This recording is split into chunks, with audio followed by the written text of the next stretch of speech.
What you mean? What you mean you're not coming by? I called you later and you were outside. It always creeps inside my head. Curtains closed, you peep inside my head. You were always down for it.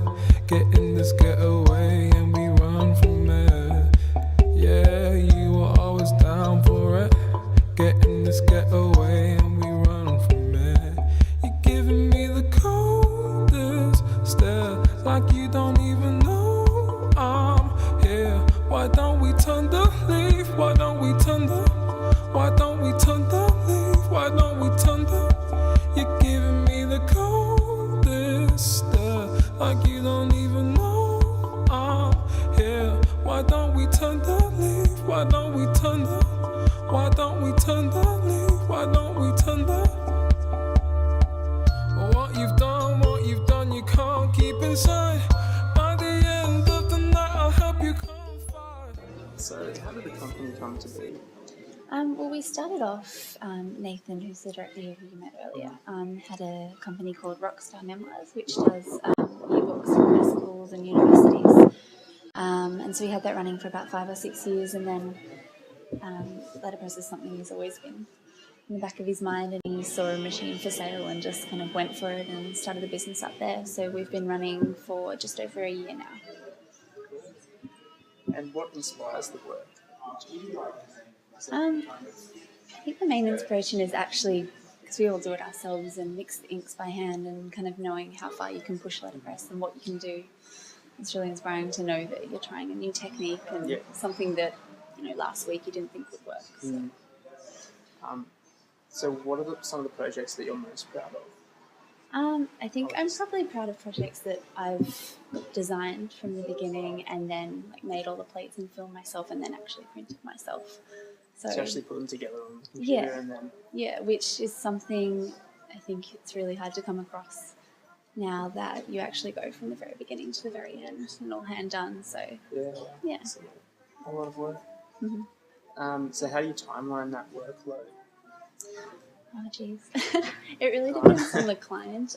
At the moment, our main bread and butter work is say business cards or wedding clients. So brides are always very pushy to have it out quickly. So I think you can kind of go by client and see how desperate they are for it and run it that way.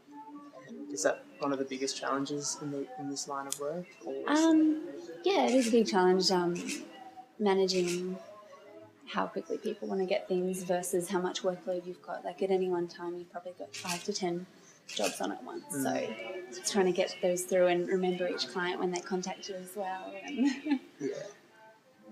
And So I've just got a list of questions here, so it's kind of we've all put them together, so just got to go through them. What's your favourite part of the design process? Finishing it. Yeah. It's always good. I always like the beginning as well. You've just got a clutter of things to try to organise and get together with something. But as well finishing and then kind of moving on here and making things to actually print it. And getting to see it at the end. And your least favourite part of the design process? Probably making corrections. So when you send something through and it's just this back and forward of tiny, can you move that full stop a millimetre kind of thing. So it must be hard to make a change on these machines. Yeah, it is. So with design, we have a sign-off which is pretty rock solid, and once the client has signed off on that, they're happy, we're happy, and we go ahead. But there is quite a few occasions where you'll print it and then they'll see something that they're not happy with. So I guess that just falls back on us and whether we want to change it for them. Sometimes it might be a bit heartbreaking and we'll do it. We had a girl a few months ago who got her business cards printed, and we finished them, packed them up, and then went to call her. So we called the number on the business card and it wasn't her number. And she'd made a mistake by 1 digit. So, poor thing. Yeah. But we did offer her a little reprint because we felt so bad for her. So what do you think the future of print is, or the direction that it's going at the moment? Oh, geez. Well, digital is definitely reigning supreme.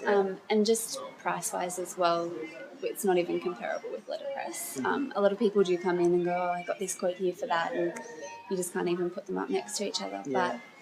But in Australia, in regards to like hand printing and letterpress, it's still very new. We're one of the only studios that offer it on a commercial level. America, though, there's a lot. Like in New York State alone, I think there's something like 35 letterpress studios. So I think there's definitely a market there, and a lot of those businesses have been running for decades. So was it hard to find the machinery? I'm not sure about the first few, but at our old studio we had the very first machine there, which we call Wolfgang, and then we've moved on to have another 3. And I think Nathan's mainly found them through, like, say, online auctions or kind of just word of mouth, people just having them in their factories, just in disuse. So from Australia, obviously. Yeah, definitely from Australia. They're all originally from Germany, though. Oh, yeah. The Heidelberg brand. Yeah. And what kind of training is required to run them? Quite a lot. The funny thing is, when we hire someone here, we don't look for letterpress experience because no one's got it. It's a needle in a haystack kind of thing. But we've all kind of taught each other, and safety's on the very top of the list because they're really quite dangerous. They've got tons and tons of pressure and can hurt you very easily. Yeah, so to begin with, we would just spend a few days kind of just hovering around, watching someone else print and just helping them with little bits and pieces and just really gradually take it on. So the cost it's quite a bit more than over a standard printer, but the quality of the work speaks for itself. Yeah. Do you think that, I guess, is it, I don't really know how to explain the work, it looks better in a printer from here than a digital printer, so do you think it's worth, to get it done? Yeah. Like, what are the advantages of doing it here over just a lot of the time we really try to get people to come into the studio and see it from themselves because it really speaks for itself. And just to have something hand printed like that, to choose your own inks. And a lot of the time people bring in their digitally printed business cards and kind of go, can you print this? And the result is completely different. So of course it's down to personal preference, but it just gives something, like the papers we use are beautiful stocks, and the impression, and it's just a lot more elegant finish. Do you normally cater, so you'd obviously cater for fairly big print jobs, I guess, and you wouldn't really do that many small, like, do you have a sort of a cut-off? Normally our cut-off for quoting is around about 50 copies of something, just because all of the price really you pay is the setup and mixing of the inks and getting the machine ready. So once we've got it going, it's just a matter of adding paper. We can definitely do smaller print runs, and we have, but most people do opt to go a lot larger. Yeah. I think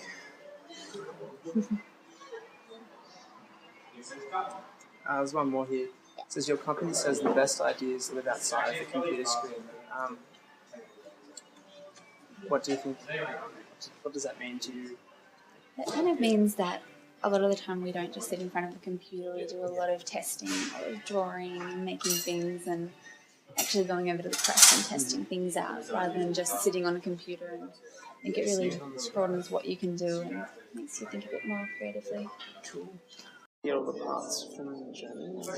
It's a bit of a treasure hunt to find them, because obviously distributors aren't making them anymore. So we find people that used to print on them may have parts around, or just hunt them down. We've been pretty lucky so far. But normally between the age group of like 70 to 80-year-old men is the best bet. They seem to know what they're doing. It's very expensive. Yeah. Or a bit of MacGyvering as well. Always helps. What about what kind of prints do you do? Like, I know you do weddings and stuff like that. What other kind of print jobs do you do? Yeah. Well, we've done a lot of kind of internal stuff, so like promotional bits and pieces. We haven't done too much commercial work just yet, but we've done labels for bottles. Oh, wow. And at the moment we're just prototyping some packaging as well for some cider. and labels as well. So just trying to find the right stock that can go in a bottle with condensation and not get ruined but still take an impression, because we do need to choose papers that are soft and cottony so the impression can go in and stay. So a bit of trial and error there. We've been trialling on stickers as well and trying to find the right stocks for it. And so that's probably the main thing, is trying to find the papers that we can work with and then go from there. Lots of swing tags we do for some fashion labels. Oh, yeah. So lots of different stuff. Yeah. Is it hard to, because you've got to make, you have to make this on the machine, don't you? What we do when we set up the files, there's quite a few rules to design for letterpress, which you kind of learn along the way and how far you can push it. So we go and we get them sent off into film. So basically what's black or what's a spot colour we need them to be is see-through. And then what we do is we get unexposed polymer, which this is already finished, but then it goes on top, or I'll get the ones that actually on top there, and then what's not seen doesn't get hardened, and then what's seen gets hardened and washed away, the excess. I can take you downstairs and show you the plate making machine if you want to see it. Yeah, if you have a feel of that. Yeah. And that's what gets put onto the base, which is called boxcar base of the machine, and gets pressed into the paper. So what's this material? That's polymer. It's really cool. Yeah. And you can get fairly good detail. Yeah, we're constantly surprised by the detail. Like, I wonder where it's gone. We've got somewhere around here. Okay, we found this in the bottom of some box. I've got no idea what it is. It's some strange family portrait. But that's about as much detail as we can go up to. Wow. And then it's going here.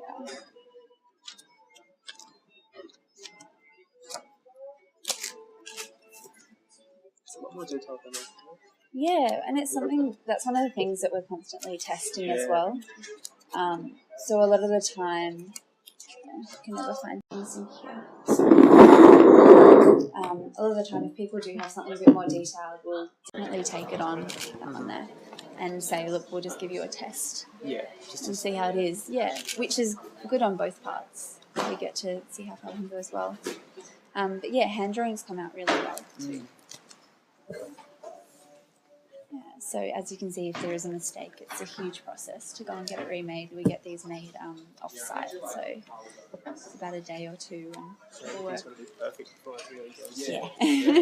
So you have to be an absolute perfectionist, but even then, things do slip through the cracks. Yeah.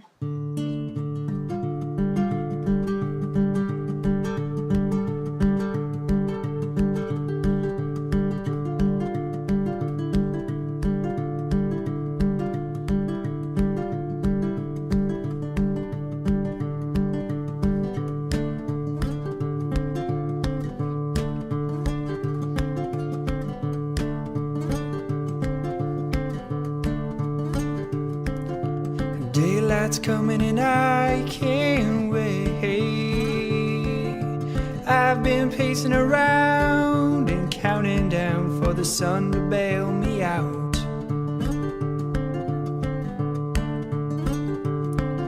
Someone's knocking at my door.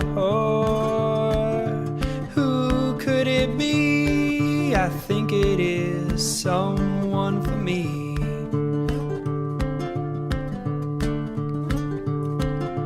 Brake lights flashing and I'm wondering, where could we go? It's looking like soon I'm gonna know.